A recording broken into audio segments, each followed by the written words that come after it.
Hello students, this is science के और आज के लेक्चर में हम डिस्कस करेंगे measurements of physical properties. Notebook निकालिए, हेडिंग लगाइए। तो हम डिस्कस करेंगे मेजरमेंट्स ऑफ फिजिकल प्रॉपर्टीज। ठीक है, पहले हम डिस्कस करेंगे टेम्परेचर, फिर हम डिस्कस करेंगे वॉल्यूम, फिर हम डिस्कस करेंगे मास और लास्ट में हम पढ़ेंगे वेट। ये चार फिजिकल प्रॉपर्टीज है वो हम डिस्कस करने वाले हैं। नंबर 1 से शुरू करते हैं, टेम्परेचर। टेम्परेचर क्या होता है? टेम्परेचर एक ऐसा फिजिकल प्रॉपर्टी होता है जो किसी भी बॉडी, मैटर या सब्सटेंस का हॉटनेस और कोल्डनेस बनाता है, कितना गर्म है कितना ठंडा है। तो हम कैसे लिखेंगे? property which is tells about the hotness or coldness of body। hotness और coldness के बारे में जो बताता है उसको हम क्या बोलते हैं? टेम्परेचर बोलते हैं। अब चेक करने के लिए डिवाइस का यूज होता है और जो डिवाइस है उसको क्या बोला जाता है? थर्मोमीटर बोला जाता है। ठीक है, थर्मोमीटर भी दो तरीके के होते हैं।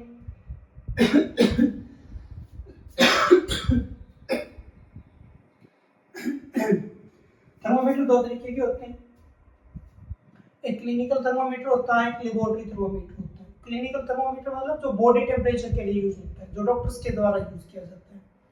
लेबोरेटरी थर्मोमीटर क्या होता है? जो हम साइंस लैब में यूज करते हैं, जिसमें हमें नॉन लिविंग्स का टेम्परेचर नोट करना होता है, जैसे वाटर हो गया, किसी और केमिकल का हो गया। ठीक है, हालांकि अभी उसमें नहीं जाना, वैसे नॉलेज के लिए दो तरीके के होते हैं, लोअर क्लास में चीजें आती है। ऐसा यूनिट की अगर बात की जाए तो वो होता है केल्विन। केल्विन का सिंबल होता है के। इसको हमने 7 बेस यूनिट में भी डिस्कस किया था। अदर यूनिट की बात की जाए, अदर यूनिट की तो डिग्री सेल्सियस भी होता है और डिग्री फारेनहाइट भी होता है। क्लियर? डिग्री सेल्सियस भी होता है और डिग्री फारेनहाइट भी होता है। ठीक है, अब हम देखते हैं कुछ रिलेशन। पहला रिलेशन किस किस के बीच में है? Between kelvin and degree Celsius. Kelvin magnitude में ज्यादा आएगा, वैल्यू में बढ़ाएगा, तो क्या होगा? डिग्री सेल्सियस का जो वैल्यू है प्लस में 273.15, ये डिजिट हम ऐड कर देंगे। हालांकि नॉर्मली कैलकुलेशन में 115 यानी कि डेसिमल के बाद के जो दो डिजिट है इनका यूज नहीं किया जाता, करते नहीं है, नॉर्मली कैलकुलेशन इजी हो जाता है। डिग्री सेल्सियस अगर हमें चाहिए तो हम क्या निकाल देंगे कि केल्विन में से यही वैल्यू जो हमने ऐड की थी वही वैल्यू हम क्या कर देंगे? माइनस कर देंगे। ठीक है, ओके। अब देखते हैं सेकंड रिलेशन क्या आ जाएगा? बिटवीन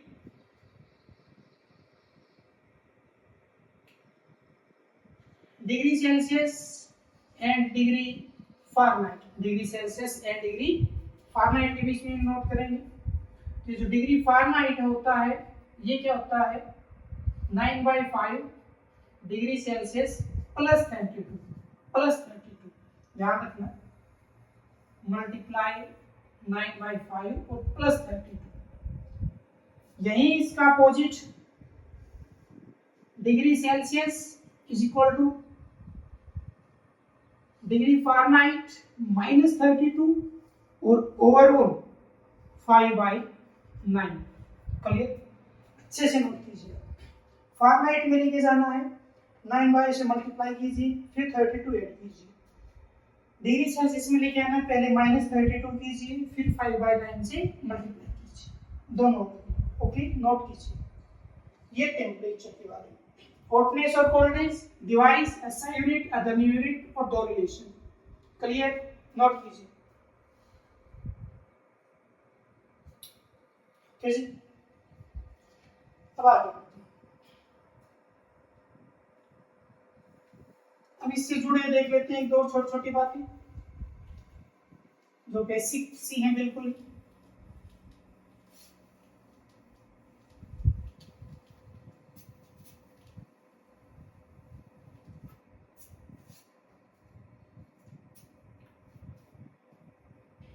एग्जाम्पल के तौर पे जैसे मैंने आपको कुछ वैल्यूज देता हूं, मैंने आपको कुछ टेम्परेचर दिए और वो आपको चेंज करने होंगे, या मैं ये कह दूं कि मैंने आपको डिग्री सेल्सियस में दे दिया, आपको केल्विन बनाना है और आपको डिग्री फारेनहाइट बनाना है, ये तीन। क्लियर? कैसे? जैसे कि 0 डिग्री, 25 डिग्री और 100 डिग्री, ये तो डायरेक्ट है।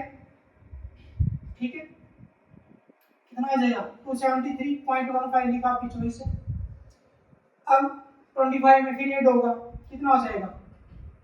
यहाँ पे 8 आ गया, यहाँ पे 9 आ गया, यहाँ पे 2 आ गया, इसमें ऐड करेंगे कितना हो जाएगा? 373 हो जाएगा। अब मेन कैलकुलेशन ये है, डिग्री फारेनहाइट में लेके जाना।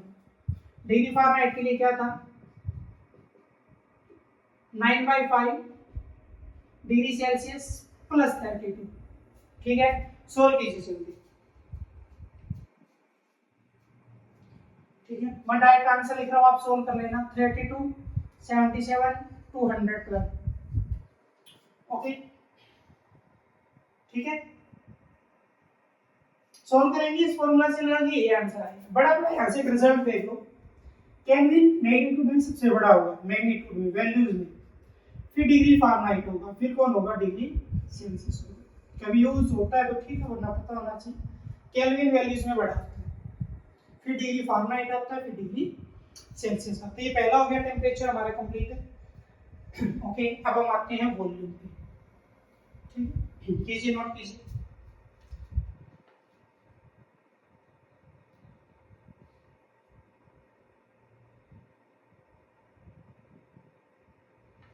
ओके, एक जनरल नॉलेज का एक क्वेश्चन पूछ लिया जाता है। क्वेश्चन देता हूं आपको। At what temperature degree Celsius और degree Fahrenheit scale read the same value. ठीक है, टेम्परेचर निकालना है और डिग्री सेल्सियस और डिग्री फारेनहाइट स्केल का वैल्यू क्या होना चाहिए? सेम होना चाहिए, वो टेम्परेचर में बताना। तो कैसे सोल्व करेंगे? मतलब दोनों डिग्री सेल्सियस का डिवाइस, डिग्री फारेनहाइट का डिवाइस सेम बताना चाहिए, वो टेम्परेचर में बताना। तो डिग्री फारेनहाइट इक्वल टू क्या होता है? 9/5। ठीक है, इसमें दो रिलेशन हमारे पास, 9/5 डिग्री सेल्सियस प्लस 32, और दूसरा हमारे पास क्या है? Degree Celsius is equal to 5/9 या डिग्री फारेनहाइट -32 और 5/9, ये है। ठीक है, सेम वैल्यूज रीड होने चाहिए। तो उस टेम्परेचर को हम x मान लेते हैं। लेट टेम्परेचर क्या मान लिया हमने? x मान लिया। किसी एक में उठा लो, मान लो मैंने इसका यूज कर लिया। तो डिग्री सेल्सियस और डिग्री फारेनहाइट सेम होना चाहिए, तो सेम है तो सेम वैल्यू पुट होगा। तो यहाँ भी x आ गया इज इक्वल टू, यहाँ भी x आ गया, -32 है और बाहर 5/9।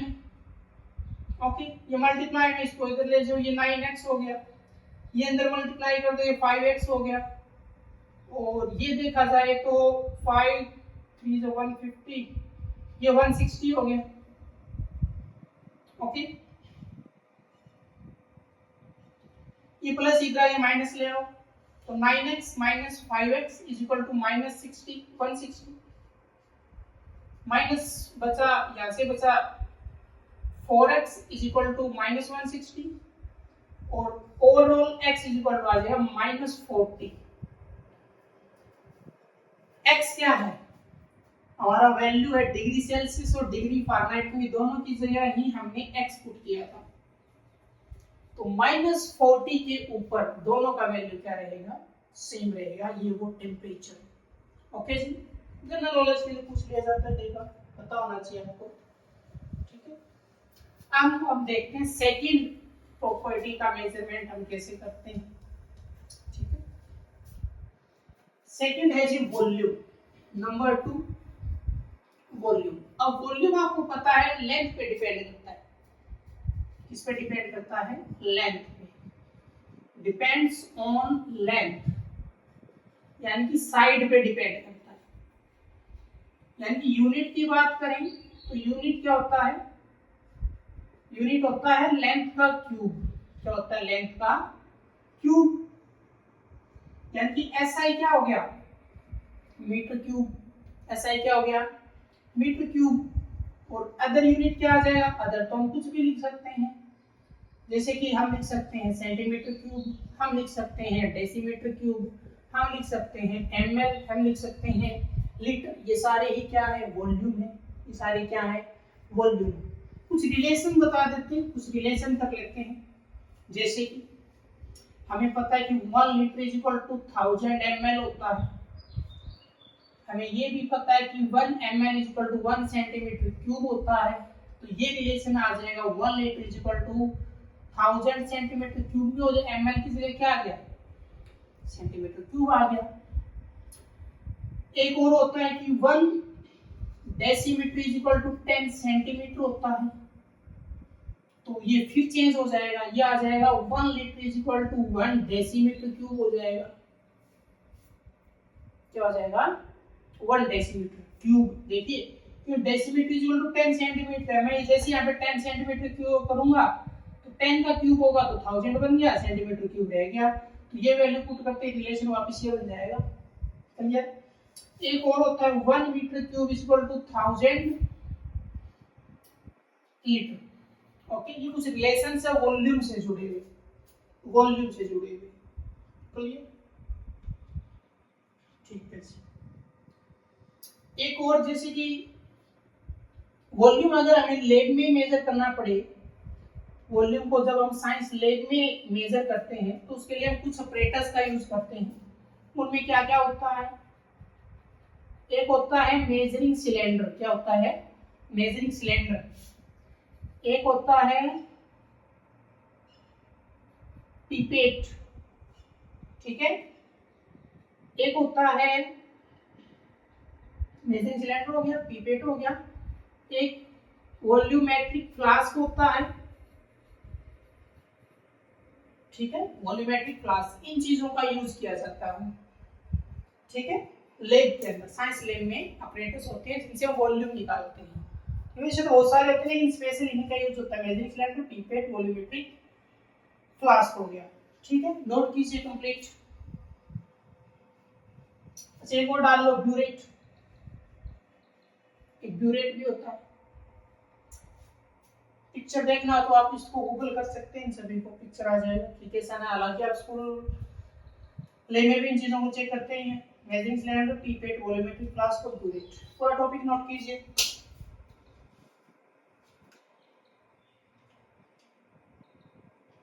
आगे बढ़ते हैं, मास नेक्स्ट,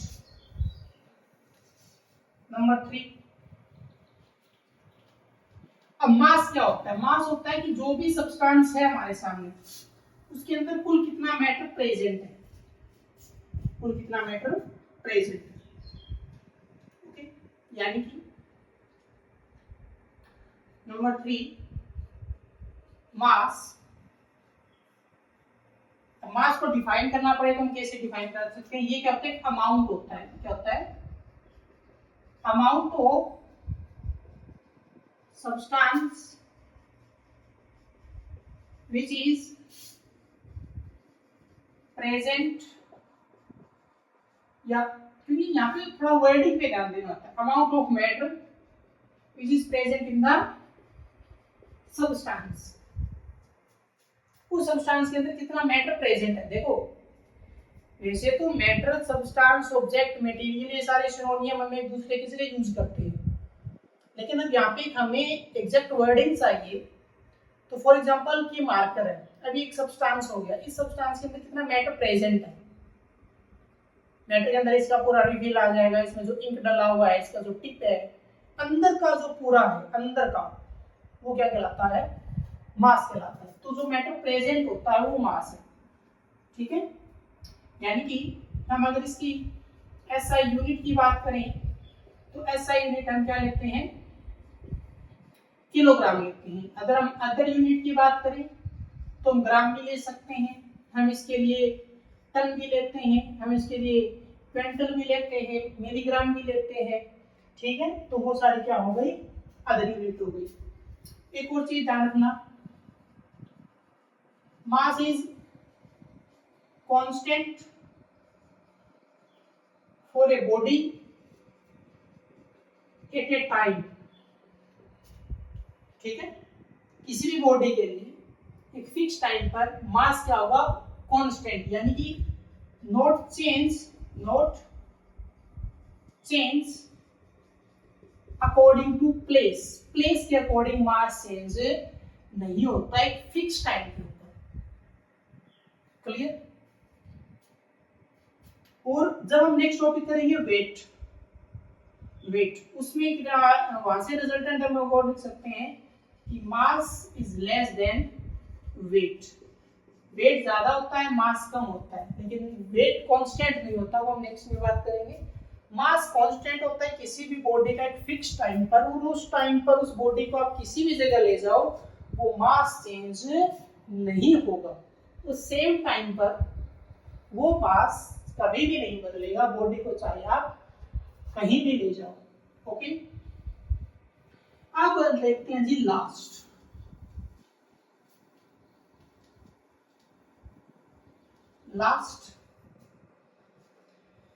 नंबर 4 है वेट। अब वेट क्या होता है,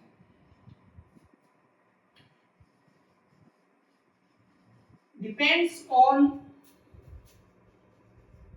मास एंड ग्रेविटी, किस पर डिपेंड करेगा, मास और ग्रेविटी पे, यानी कि W is equal to M multiply G, mass into gravity. अगर हम इसकी यूनिट की बात करें तो SI यूनिट होता है इसका न्यूटन, क्या होता है, न्यूटन, ये SI यूनिट है। और अदर यानी कि अकॉर्डिंग टू फॉर्मूला अगर बात करें तो मास तो हो गया किलोग्राम, ग्रेविटी हो गया मीटर पर सेकेंड स्क्वायर, तो किलोग्राम मीटर पर सेकेंड स्क्वायर। अब जो वेट है, weight is change according to place, weight है वो प्लेस के अकॉर्डिंग चेंज होता है, according to place, because gravity is change according to place. Gravity जैसे ही बदला, देखो मास कांस्टेंट है, m कभी भी चेंज नहीं होगा, चेंज क्या होगा, ग्रेविटी। हर एक पॉइंट के ऊपर ग्रेविटी अलग अलग है, अर्थ सरफेस पर अलग है, सरफेस से ऊपर उठे, अर्थ के अंदर गए, ग्राउंड के अंदर गए, किसी और प्लेनेट पे चले गए, ग्रेविटी चेंज होता जाएगा तो वेट भी चेंज होता जाएगा अकॉर्डिंग टू प्लेस। एक बड़ा बड़ा रिलेशन आता है, इसके लिए ध्यान में रखा जाता है कि वेट अगर हमें निकालना हो अर्थ पर तो क्या होता है, 1/6 wait on moon, clear.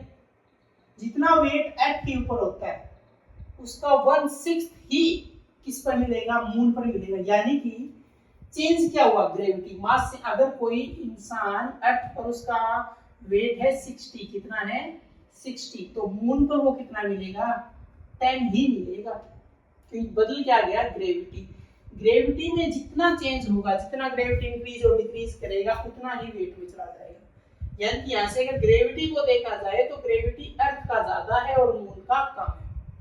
Gravity 1/6 कम हो गया तो वेट भी 1/6 कम हो जाएगा, ग्रेविटी के साथ साथ वेट चलेगा। तो ये तो था हमारा मेजरमेंट ऑफ फिजिकल प्रॉपर्टीज। अब हम देखते हैं नेक्स्ट लेक्चर में कुछ अलग टॉपिक, और वो रहेंगे हमारे यूनिट से ही जुड़े हुए, जिसमें हम पढ़ेंगे ड्राइव्ड यूनिट और सब्सिडरी यूनिट। तो मिलते हैं नेक्स्ट लेक्चर में।